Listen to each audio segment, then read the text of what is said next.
Hi, I'm Shay Oliver. Welcome to the Priority Paradigm. These are the stories of amazing people who have made radical changes in their life for something more important. Today I'm with Laura Shanley, and she's got a fascinating story I think that you're going to really enjoy. So without further ado, Laura, tell us your story. Okay, well, thank you for inviting me. My story, I guess, began in 1978 when I moved to Boulder, Colorado, from Denver. I had grown up in Denver. I was a doctor's daughter, grew up in the suburbs, was a little bit of a rebel, but not, anything major. But then in college, I met my husband-to-be, David, who is now my ex. And I was my freshman year, he was fascinated by the concept of birth trauma. And he was basically he was interested in the evolution of consciousness, of human consciousness, and what we're doing here and how our consciousness has evolved. And in this study, he came across a book called Childbirth Without Fear by Grantley Dickreed. And it's basically about how most of us are traumatized at birth, and our mothers are afraid, which I'll go into in a minute what that does. But so we're born basically in trauma. Most of us have difficult births. If you look at birth today, there's a 33% C-section rate. It's supposed to be a gentle, easy process, and it's not for most women, as opposed to maybe in years past, women in third world countries maybe were giving birth in the fields or whatever. Now it's major surgery, but even before the C-section rate went up, women were having traumatic births. And so what this man said is that actually we're supposed to be born sort of in ecstasy. It's supposed to be a gentle, easy process and an ecstatic process, just like sex feels good because we are meant to procreate. So why should birth be the most traumatic, horrible, excruciating, and painful, dangerous thing we ever endure? Huh. And so, and what the people that David was reading, what they're theorizing is that when we're born in a state of trauma, it sort of sets up, it makes us feel as if life is this dangerous, painful, horrible experience. It sort of sets the tone for future experiences. So we see that, this doesn't feel good. This is scary. And so we're traumatized. We end up really, all of us, having some sort of postpartum depression, or even babies. It's like because we've been through this process that wasn't pleasant, that it sets the tone for future experiences. We come to look at the world as a dangerous place. And so if we can understand what birth truly is, that it is meant to be this ecstatic experience, and similar to sex, actually, for both the mother and the baby, it is meant to be a transformative experience, empowering for the mother. And if it is, it sort of sets the tone for the future in that, life is exciting and fun, and I want to be here. And we end up embracing life more, and we end up having fewer physical and emotional problems. So what Grantley Dickreed, who wrote in the 1940s and 50s, he was an English physician, and he wrote that birth is actually designed beautifully. There is a larger consciousness, whatever you choose to call it, God, goddess, all that is. It knows what it's doing. It's not stupid. It has designed the human body beautifully. And really, when we are pregnant, it's not like I have to decide, okay, this week I'm going to grow fingers and toes. How am I going to do this? There is an intelligence there. And so this intelligence knows how to complete the process if we get out of the way and basically let it happen. But most of us are so ego-dominated. We think the ego is all there is and that we have to get in there and control everything. It's like you go to sleep at night and you think, how am I going to keep my heart beating? How am I going to keep myself breathing? There is an intelligence. So this intelligence knows how to get a baby out very easily. It knew how to grow the baby. It knew how to grow all the internal organs. It will get that baby out. But there is something that is within each one of us that has to override that natural process. It's called the fight-flight response. And fight-flight has to override everything basically because if we're in a dangerous situation, we need to be able to either fight or run. So if we're about to be attacked by a wild animal, we need to be able to get the hell out of there. So, so what happens now, our consciousness has evolved and we've become afraid of birth. We don't really trust our natural instincts anymore. Like an animal, a cat goes off to the closet. It doesn't read a manual. It doesn't, it just knows how to give birth. Okay, in developing our self-consciousness, we have sort of lost touch with that, which is okay. It's a temporary thing. We needed to develop a strong sense of self, which the animals have sort of a rudimentary self-consciousness, but we needed to develop a stronger sense of self and an ego, and that's great. But in the process, we have lost touch with those natural instincts. So we've forgotten that we can just go off to the closet and give birth and everything will be fine.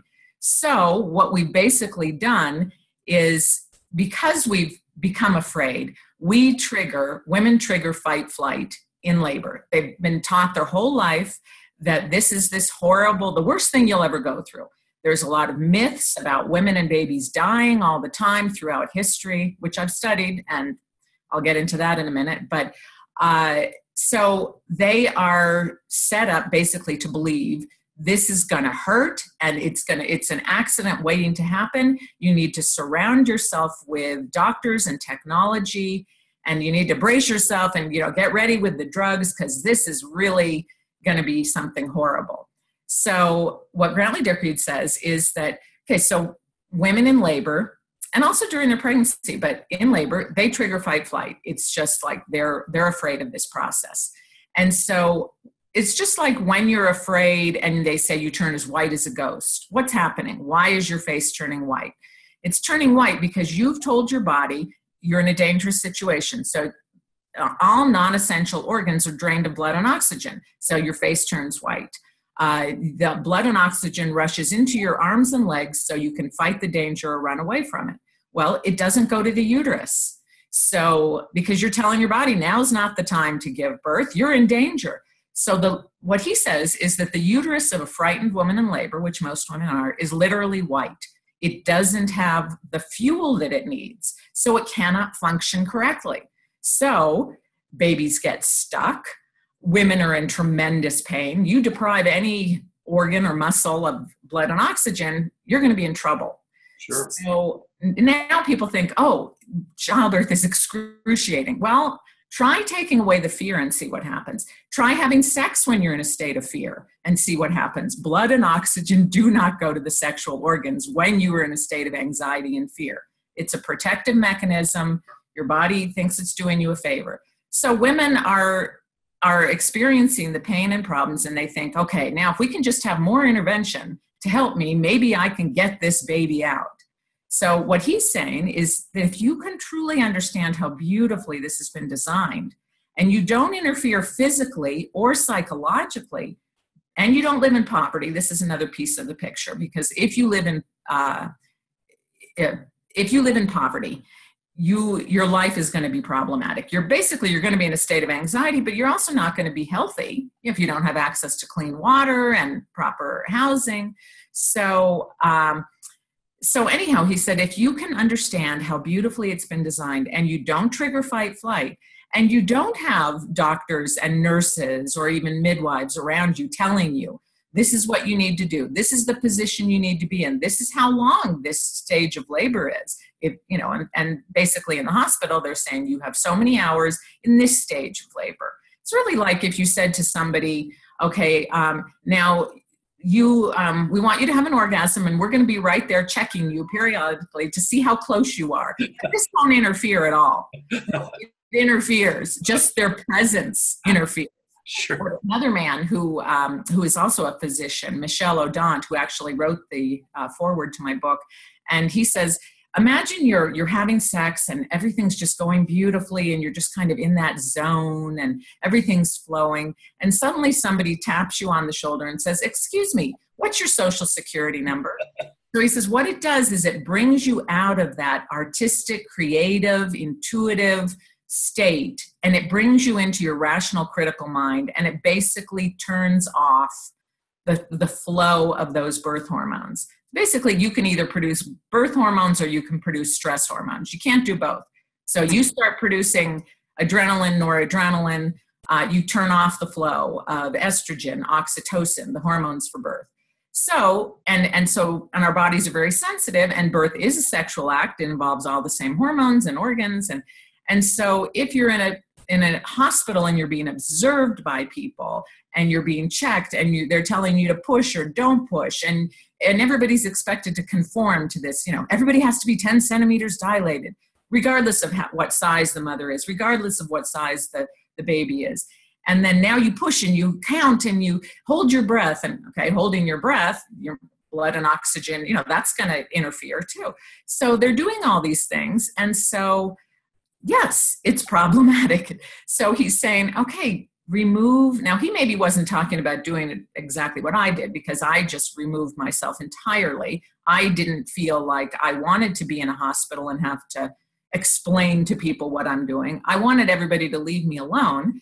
And I felt like even bringing in a midwife in Colorado has a long list of things that she needs to adhere to, that somebody who has studied something has said, okay, this is how long we think this stage should be, and this stage, and this is when your water breaks and all that. So I felt like, okay, and my husband agreed. He actually suggested we do it this way. We're going to have to educate whoever comes into this. Now, initially, so the night that I met him, to get back to my original story, the night that I met him, he was reading this book, and he's like, this is this fascinating. Your husband was reading the book the night you met him? He was reading that book for the second time. Oh my gosh. He was fascinated by this. He was also a student at the University of Colorado, but he was on this other track on his own, learning about birth trauma and the evolution of self-consciousness and all this. So he gave me this book. Well, I'm 18. I actually had never really thought about having children. My mother had explained to me about the episiotomy when I was young, which is like the cutting of the perineum to enlarge the, so that babies can come out, which they're not doing so much anymore, but back then they were. And it just sounded horrible to me. So I really just didn't really think of myself as a maternal person.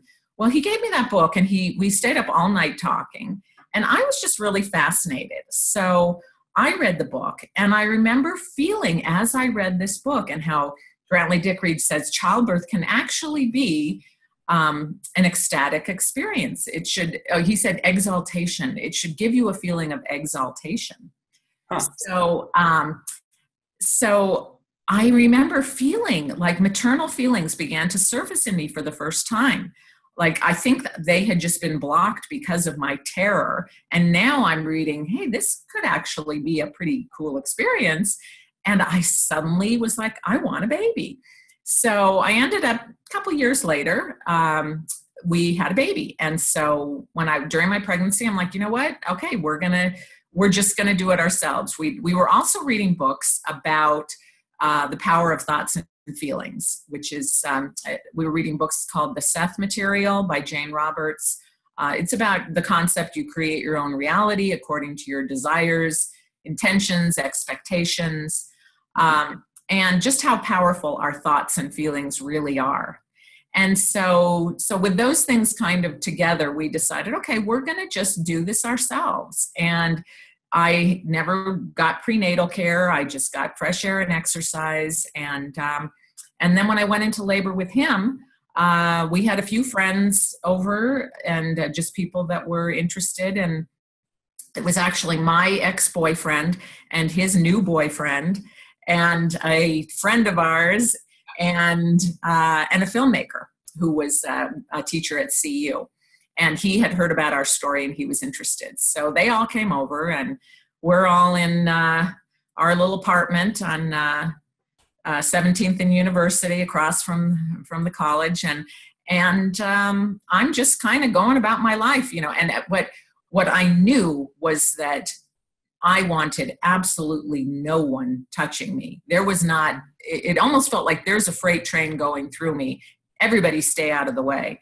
And what Michel Odent, the physician I talked about, what he says is that there is a fetus ejection reflex. It's like kind of like the sperm reflex that will propel semen from the body.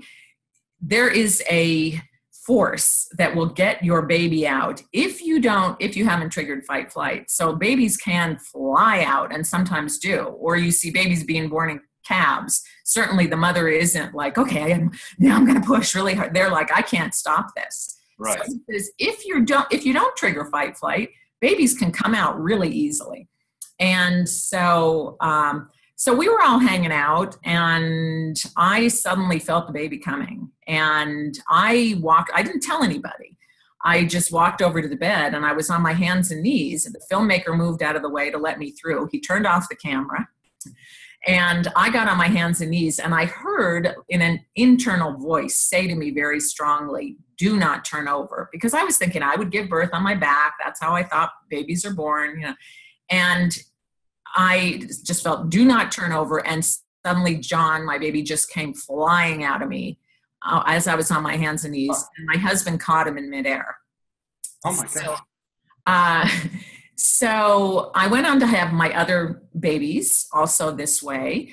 And then I began to study it. And I thought, are other people doing it this way other than throughout history? And I began to really look at history. There's a book, Judith Goldsmith, Childbirth Wisdom from the World's Oldest Societies. And she talks about how she studied 500 tribal cultures. And she said anthropologists who went into tribes and lived with these tribes, say 100 years ago, 150 years ago, sometimes they could observe a tribe for years and never see a death or a complication. Now that was in tribes where they were healthy.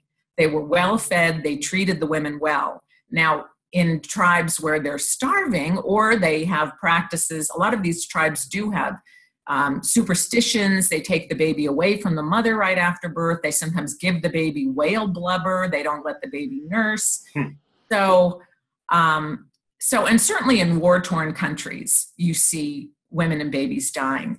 But what Judith Goldsmith says, in these healthy cultures, women were not dying. Babies were not dying. Now, if you look in the cities 100 or 150 years ago, first of all, the women were often, if they were poor, they were malnourished. They were working in, these sweatshops. Women who were pregnant were, the wealthier ones were basically told to stay home. It was shameful to be pregnant, so you didn't go out and get fresh air and exercise. You couldn't even say the word leg in mixed company, so there was a lot of shame, which I write about. So all these things contribute to childbirth being dangerous and painful. But if you truly can love your body, accept your sexuality, and not be afraid, then babies can, you see women giving birth in the fields, or you hear about that. And it's just like you have a beautiful field of flowers, and, you don't give it sunshine or water, and then the flowers all die. And you say, well, they must be inherently defective. Flowers were not designed properly. No, you need the right conditions. And the right conditions, from what I have found, are at home with privacy and in the right state of mind. Like any creative process, you need to get into the zone. And you can't get into the zone where everything is flowing if you either are afraid, you're in a state of anxiety, you're pumping out adrenaline, or you're in a hospital environment where everybody around you is viewing it as this dangerous process. So I decided, okay, first of all, when we did this, and I was just like, oh my God, this was life-changing, because for me, these were transformative experiences. When I had my fourth baby, I was alone. My husband and I were fighting. He had gone off to Norland Library on campus.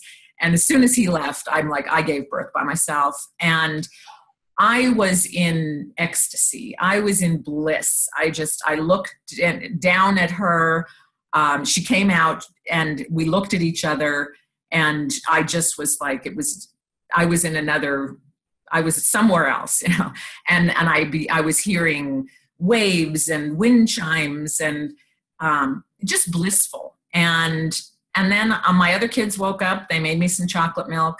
I took a shower. We put the baby in a the stroller, and we went off to campus to find David. So none of this lying around. I was none of this, pushing, panting, struggling.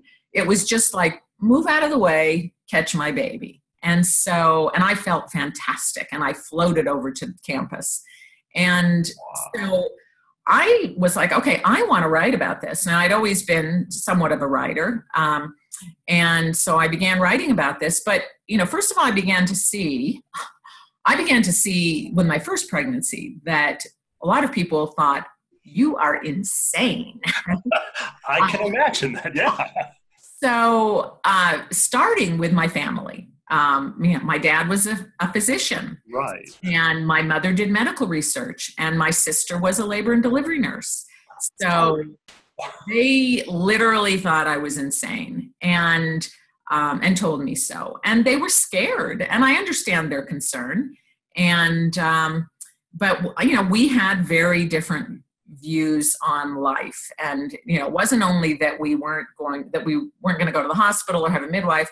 We then also didn't choose to vaccinate. We didn't choose to circumcise, and my family's Jewish. We did homeschooling. We were, that now a lot of these things are very common, especially in Boulder. But back then they weren't so common. And so we really kind of felt like we were social outcasts. Sure. And I didn't end up speaking to my family for 14 years. Oh my God. So, which was, very difficult. But I just felt like every time we saw them, we also were doing long-term breastfeeding, which was like, I nursed my kids for 3 years. We just were sort of out of sorts with society. So, we had a very kind of isolated life for many years. And then I decided I want to write about this. I want to help other people have these kinds of births. And so I began writing about it. And I finally managed to get a magazine article published in the early 90s. And then I wrote to an academic press who published some childbirth books, and that seemed to be leaning in this direction, not quite to the point that I was. But I wrote to them, and they said, yes, we would love to publish your book. Please send us as much completed material as possible. And I had nothing on paper. It was all in my head. So I wrote my book, and it came out in 94. And initially it was picked up by all the bookstores, but nobody bought it. They named it Unassisted Childbirth, and people still thought it was just very weird. And so it really took a while. And then finally in the late 90s, I put up a website, and then really started connecting with other people. And then eventually the media got interested. And so the New York Times did a story. I've been on 2020. I did a show called The Doctors. It didn't really help book sales, but there definitely has been interest in it. And now there really is a worldwide movement, which I don't feel like, I don't claim to have started this. I just feel like I am one of the people that helped to popularize this. And now a lot of women, you look at women who feel like, okay, this is, reproductive rights. I have the right to my own body. But when they stop short of the birth.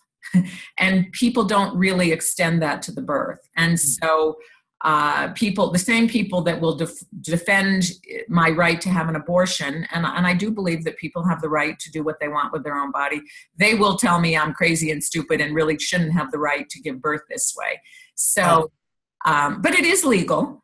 And but I would say, yes, it's a challenge to go against society. To me, that's the biggest challenge of unassisted birth is, to me, the birth itself is easy. It's giving birth in a culture that views birth as inherently dangerous and painful, and saying, I have the right, this is my body. And why should it be so blasphemous to say, I trust myself? I trust my body. This is how I want to do it. I feel like this is the safest for me, for my baby, with the correct knowledge. And I have a right to do this if I want to. So I've gotten horrible letters from people around the world, and there are still people that, definitely think I'm crazy and stupid, but it was a life-changing experience for me. And it did give me confidence then in other areas of my life, so that I was able to start businesses and sort of, be on the outskirts of society and yet still be a part of it. So let me give you a chance. No, I'm enjoying listening to the story. It is very different than what the mainstream. Right. It is. So let me actually take you back there a little bit. So around the time where you decided it was time to have kids, what was it like? I mean, you've come from a medical family. What were those points of decision as you kind of headed down the path of, now I'm pregnant, and I'm gonna go a different path? How did you make that decision and go with it? Well, in some ways, now I look at it, maybe I was fortunate. I really felt traumatized growing up by doctors. I did not take comfort in going, to me, I was a very healthy child. I did get strep throat periodically, and they would take me into the doctor and give me a penicillin shot. I had all the vaccines. Needles terrified me.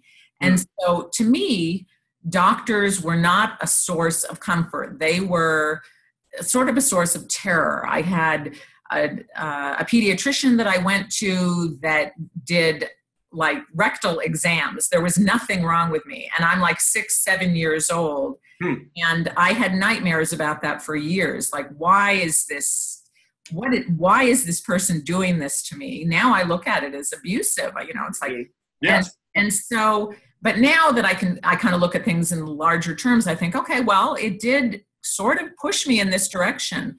And I think having having my father be a doctor, I think I didn't idolize doctors the way some people did. Like, people would come to me. My father was a wonderful man. But people would come to me, your dad, and people were like, he was like this godlike figure to people. And I thought, he's my dad. And I just didn't idolize doctors the way some people did. And when I really began reading about how the mind affects the body, and sort of discovering my spirituality, discovering that there is something beyond the physical and something that will help us. I believe in dreams. Not that all dreams come true but I think I have gotten guidance in my dreams. I have practiced giving birth in my dreams. The more I was able to tap into my inner wisdom, the less I looked to the authority figures. And my inner wisdom was telling me that birth is a normal, healthy process. It's not a disease. So I threw up one day when I was pregnant with my first child. And I asked myself, what's going on here? Because I don't believe that there have to be, here's the pregnancy, you have these symptoms, you vomit, you get swollen ankles, and these are all the things that come along with it. Like, no, I felt great. And so, but I did throw up one day. And so I said to myself, okay, why is this happening? I feel like it's a fear reaction. Food is meant to go in and come out and not come back up, Right. So, I thought, okay, I'm not afraid of birth. So what's going on? And what hit me is that I was afraid of motherhood. And actually, when they did a study in the 1950s. And what is the number one fear during pregnancy? It's not having enough money to support the child. And so I think a lot of people don't realize all the different things that go through your head when you're pregnant and how you're triggering fight, flight over and over again. So I was like, okay, I'm going to be a good mother. I'm going to be able to do this. And I'm big on belief suggestions or affirmations. So I said my belief suggestions. I never vomited again with that pregnancy or any of my other pregnancies. And actually, 50% of women in the world do not vomit in pregnancy. But people in this culture just assume this is what happens. So I didn't have any other symptoms. I felt great. I didn't feel that I wanted to go to, as this inner reality, as the larger consciousness became more real to me, as my own inner strength became more real to me, and I could feel it. then the less I wanted to go. I remember seeing my dad years later. I went to his office after maybe sometime during our separation, maybe 10 years in or so. And he was there with his white coat, and it almost looked to me, as much as I respected him, it almost felt like a Halloween costume, like the idea of the doctor being this godlike figure. And when I compared this to that inner consciousness that I was feeling, then the intelligence of the medical community just didn't wow me anymore. Yes, there is intelligence required, and modern medicine is great, especially emergency medicine is great. Obstetrics, no, they are totally off base. I think we will look back on this time as a barbaric time in history when it comes to obstetrics. 33% of women should not be being cut open. It's major surgery. It's the number one reason usually people go to the hospital. And so I just felt like I'm going to listen to myself. And what felt right to me was to just take care of myself. The vaccine thing, I began looking at that and finding a lot of myths about that. Long-term breastfeeding, co-sleeping, attachment parenting, where you basically keep the baby with you as much as possible, wear the baby. These were all things that just felt right to me. And later I would read about them and see, oh yes, these are the more peaceful tribes practice these kinds of things. So, I just felt that, what society, and for a while I wanted to really separate myself from society. Eventually I'm like, okay, I do want to be a part of this world. Sure. And modern medicine, like I said, it's not horrible or anything. I mean, I'm thankful for many things, but so that's, so each time I had to make a decision, I just sort of tuned within, but basically it's a matter of using my rational critical mind and my intuitive mind. I don't believe in I'm just going to go with my intuition. And no, I do my research, and my research has confirmed to me that the choices that I made are the correct ones. So how do you, interesting you say that you balance that between the rational mind and your intuitive mind. So I think, if you kind of look at the medical world, we definitely are double-blind study. This is how it has to be to even get a good sense of what is medically valid or invalid or true or not. How do you go from, how do you explain to somebody who is living that world that is all rational, all bought into that, to get in touch with their own, be it God, be it internal wisdom, be it whatever they believe it is? How does somebody go from this world we live in today to getting in touch with that? Well, I think first of all, there's so much information, of course, on the internet, and not everything is, there's also a lot of not so good stuff on the internet. Right. But for me, it was just a matter of researching.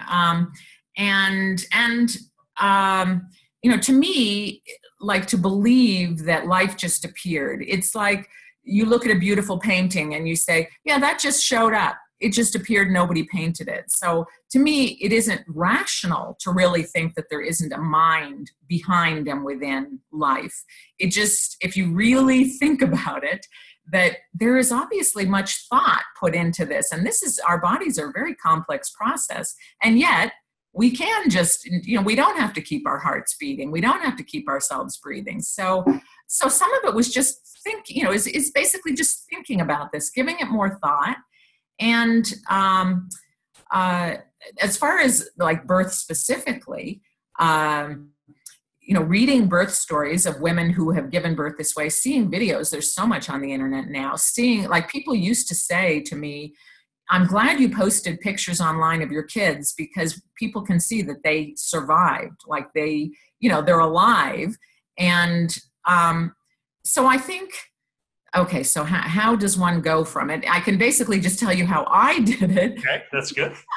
I just really sort of began giving it more thought, reading books, and it just that way, the medical approach to life, it didn't feel right to me. It didn't make sense to my rational critical mind. I mean, some people sort of come into this from a spiritual angle.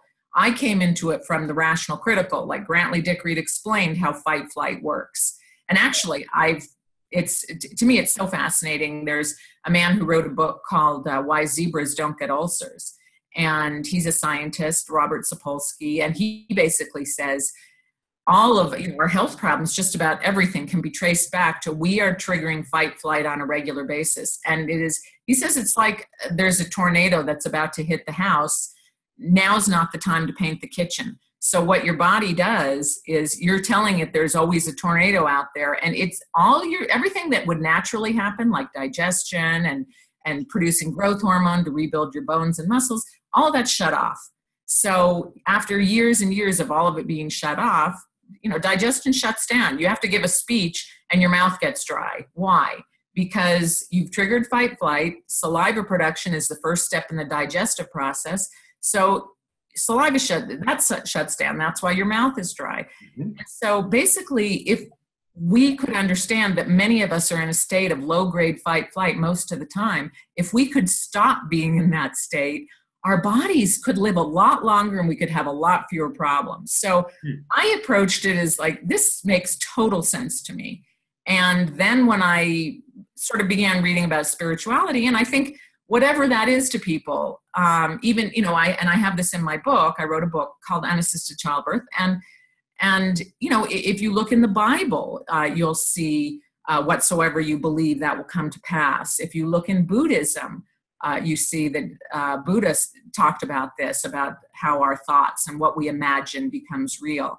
And so I would say to people, look to whatever spiritual practices you find helpful and truly apply those to your life. To me, it doesn't really make sense that people can say, that their spirituality is such a big part of their life, but then you get pregnant and like, oh, I'm going to go to the doctor. Like, why can't you apply those spiritual practices and these concepts? Why can't you apply them to every aspect of your life?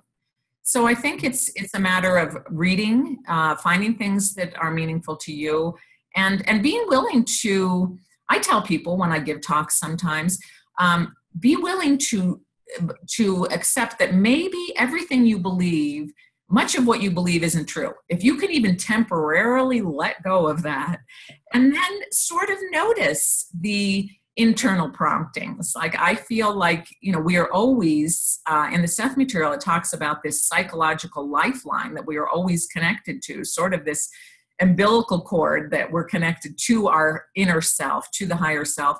And it isn't some God in the sky or something out there. It's something within us, but it is constantly giving us information. And so we need to kind of tune into that and sort of relax. I do meditation. And I meditate every day, and I do a guided meditation. I'm not really good at just sitting there, but I do a guided meditation. And I think just listening to those inner promptings. And then, of course, you don't act on every impulse you might have. You have to kind of see where it's coming from, and or is what I'm feeling just fear?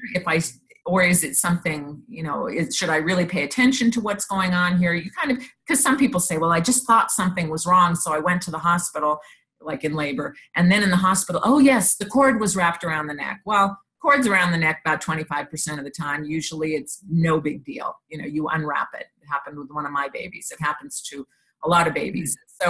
So you have to kind of ask yourself, okay, is this just my fear, or is this something real? And then, but I think anybody that does anything creative, you have to be willing to let go of what does society expect of you. And what, we don't have to follow what everybody says. We have a right to do what we want to do. And I think, there is some risk involved because, you may fail, and, but you pull yourself back up, and you may have a lot of people that tell you you're stupid and crazy, and you have to be willing to not be afraid of that. It's like, how is it going to feel to live your life knowing that you did what everybody else thought you should do? And there is a voice within you that knows better than what everybody around you is telling you. And certainly, you know, my parents thought that that was not the route for me to go. And, you know, so I had to be willing to say, you know, I have to do what feels good to me, what feels right to me. And as I said, I used my rational, critical mind and I used my intuitive mind. And this just felt right. So did I make mistakes along the way? I certainly did. And I was with my first husband for 33 years, and that didn't work. So, and I've had businesses that I started and that eventually failed. So, but you know, I'm here and I'm happy, and for me, I guess, you know, like because the birth was sort of the first place where I really sort of applied these concepts of the power of the mind and all that, then that's still been a big focus in my life. But I've applied these concepts to other areas of my life, and it just feels good and it's fun, you know, to tap into your creativity and to recognize there is a larger part of you that, and you know, what can we, and how are songs written and how are plays written and how can we tap into that? I'm just fascinated by creativity and how can we change our lives? But I think a big part of it is being willing to let go of what everybody else thinks you should do. Mm-hmm. I absolutely agree.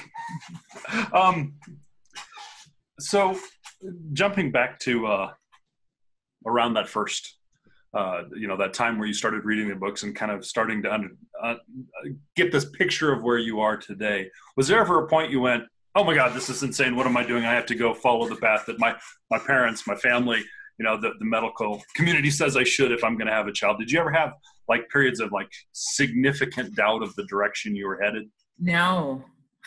Lucky you. I don't know. I just like those early experiences were so powerful that I just was like, I just knew that I was on the right path. Now I did, like I said, I have made mistakes, and I do think about, you know, my relationship and how long I stayed in that, because that part of that was like, if I just have enough faith, I can make this work. I was like, no, you know, no, I can't. Yeah. So, you know, knowing when to let go. And so do I have regrets? I guess I do have some regrets about my life. And I haven't always made the right choices. But as far as my belief in the power of thoughts and feelings, I've seen so many dramatic things in my life. Even just, you know, I went to the dentist. I used to have like 6 to 8 cavities every time I went to the dentist. And it was a real trauma for me. And eventually I started I went to the dentist and he said, okay, I hadn't been in a few years. He said, you need about $1,000 worth of dental work. You've got 8 cavities. And so I decided I am going to wait and I'm going to visualize the holes filling back in. And I'm also going to look at why might I be attacking my teeth. I felt like I was attacking my teeth in the same way that some people get like ulcers, you know, holes. And so I realized that I'd always struggled with my weight growing up. And I think I was sort of angry with myself for eating, and somehow I was like attacking my teeth. So I spent the next year doing some visualization, not a lot, but some visualization on the holes filling back in. And not being angry with myself. I'm really big on forgiveness, both towards ourselves and towards others. Mm-hmm. And so then I decided to go back in a year. I'm like, I got to face the music. And I went in and he took x-rays and he said, what did you do? The holes have filled back in. New tooth has remineralized. And so I feel like it wasn't, you know, and I suppose I'm a little bit on the outskirts of the Boulder type person in that I always ate what I wanted. So I ate sugar, I ate meat, and I put this in my book, and this woman once said to me, she's like, oh, you're the woman that ate M&Ms. Like that stood out, you know, the whole book, you know, I'm the woman that ate M&Ms. You know, I ate what I wanted. Like I didn't go crazy with food, but I personally don't give food as much power as some people do. I do eat healthy, but I have my sugar because I like it and I have it every day. And M&Ms are good. Huh? And M&Ms are good. That's right.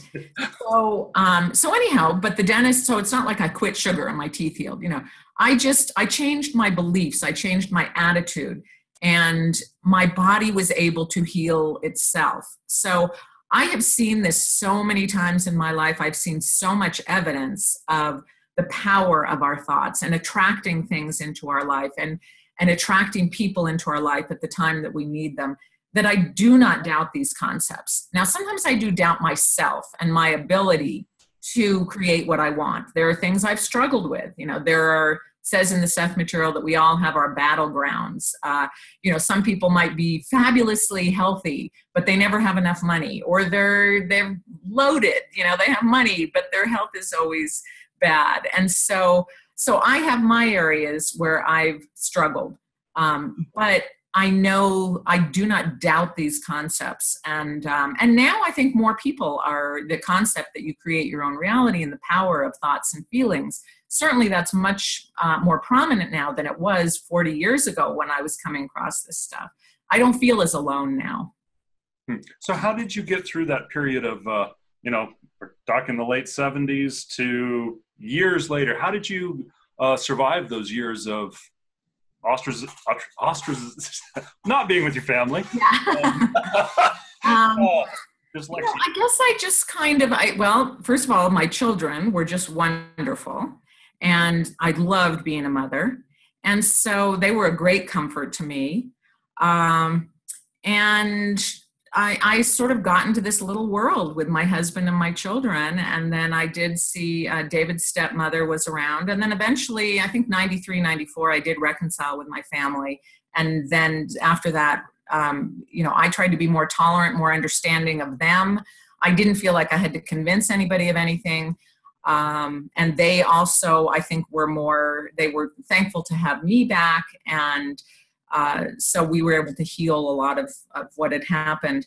But I guess during that time, I kind of just got more into myself, my spirituality, and my family, and had a few friends here and there. But I guess, that inner reality just was sort of, I got into my dreams a lot, and I read a lot of books. And so, I think I kind of needed to withdraw. I think some people just sort of need to withdraw from society for a little while. And that's, I finally felt like, okay, at some point I was like, okay, I can rejoin society. But I did feel like I was so impressionable in the early years that it was very difficult for me to be around people that didn't agree with me. Even though I felt like, no, this is real. When I'm talking, I'm not crazy. But there was, you said, you asked me that question. I was like, I never doubted this, but I know that there was a little voice that still was like critical of myself and that's probably why I had to isolate myself, because I couldn't deal with everybody telling me that. So my way of dealing with it was to go within myself and to cut myself off from a lot of people. And then eventually I'm like, okay, I'm strong enough that I can be around people that don't agree with me, and I don't have to convince them of this. It's not my job to save the world. Now I do feel like I want to spread my message. I want to spread the message of, self-empowerment and not just in the birth world, but in all aspects of life, and in tapping into these other parts of ourselves that can make our lives better and more interesting. So I definitely want to do that, but I don't feel like, I don't feel that the world is in dire straits. I'm really not as worried about the world as a lot of people are.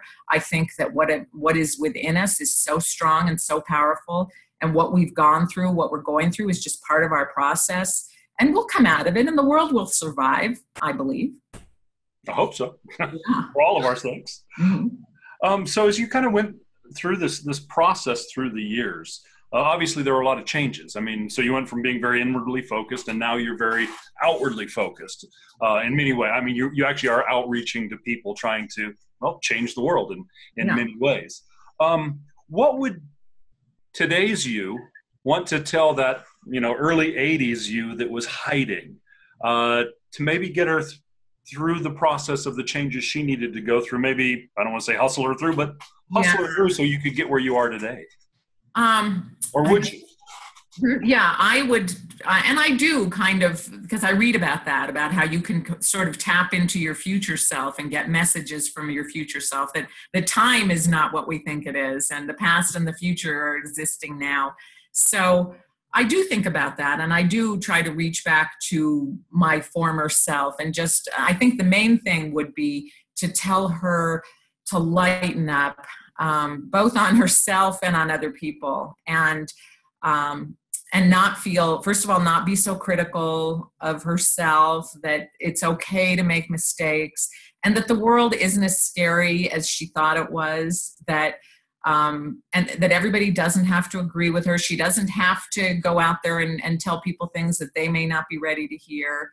And to have a little more faith, and to to love herself and forgive herself, and not expect perfection of herself, and to not put herself in situations that, to not be with somebody who frightened her, because I felt like my husband was a brilliant, troubled man, and I'm thankful to him for what he taught me. But nobody should live with someone that frightens them and frightens their children. So I think I would tell her maybe that there were other options available to her. And but basically, yeah, lighten up and have fun and enjoy the present, because I think, we were always thinking, okay, success is right around the corner and something big is coming. And when you get in that mindset, it's kind of like an enjoy the journey more.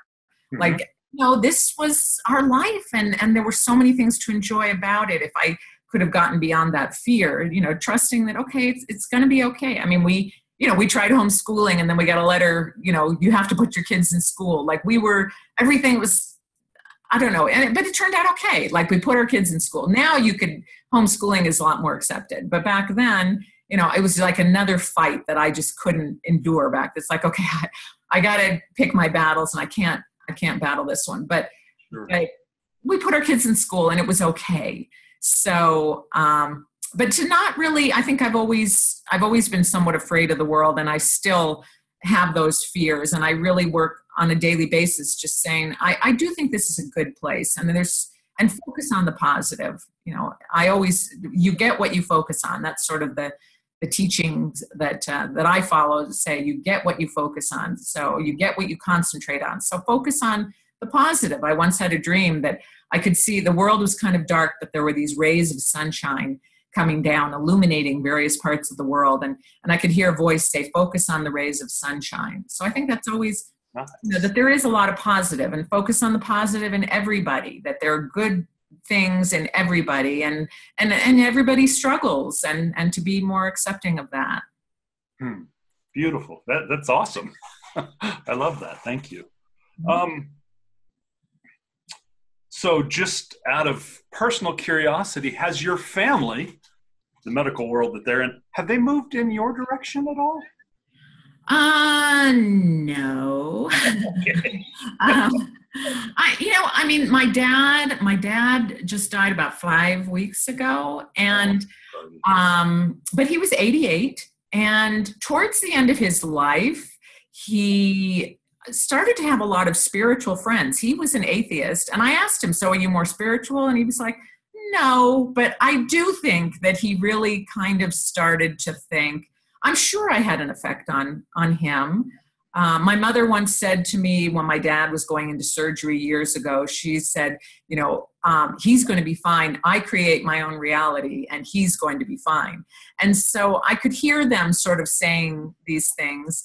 I think my little sister, Janet, she has told me she's been affected by me, and I've been affected by her. And but she told me, like, her births, she gave birth in a birth center, and she felt that really had an effect on her, and that my teaching, had an effect on her. My older sister has never really said. As I said, she was a labor and delivery nurse, and then she became a librarian. And I know she said part of the reason she got out of nursing, she wasn't too thrilled with what was going on in obstetrics, but we don't really talk about it. And so, but I think I know on some level that I think it helped them in some way. And certainly, what they gave me has helped and shaped me. And so I look, there are many positive things they gave me. Say more about that. What did they give you? Let's see. Well, I think creativity, that was always really emphasized when I was growing up. My parents always felt like I was a really good writer, so they really encouraged that. And my parents were adventurers. They went hiking in Nepal with Sherpas, and they went to Tierra del Fuego, and they were sailors and skiers, and they went mountain biking, and they took 80 overseas trips. And so they really were getting out there and exploring the world, which I've done more in the past few years. I've really traveled around the world. And so I think that spirit of adventure and I think and they're thinkers. I think they sort of helped me to, certainly the rational critical mind, was very developed in them. I think they didn't really value the intuitive mind as much as I did, but I look at them as they were thinkers, and this to me is I was a thinker, and that's why I did what I did, even though other people don't really see it that way. Sure. Interesting. So I always wrap up with one final question, which is, what question did I forget to ask you? What did you forget to ask me? Well, if people want to learn more about me and my work, they could go to my website, which is unassistedchildbirth.com, or Freebirth. Freebirth.com will also get you there. Okay. And so I have articles and stories, more about my birth stories, and certainly they can contact me through my site if they are interested. I'm always eager to meet like-minded people. Sure. Great. Well, fascinating story. Thank you for sharing that with us. It's really an interesting to see and talk to somebody who's, I'm in Niwot, so I'm right next to Boulder. Yeah. And certainly there is a whole lot of more openness than when we were younger. Right. Different ways of thinking. And it's interesting for me to talk with somebody that actually was kind of there in the beginning. Yeah. When we really started saying, okay, there are different ways to think about things. There are different ways to live your life. So it's been fascinating. So thank you very much for spending this time with me today. Thank you.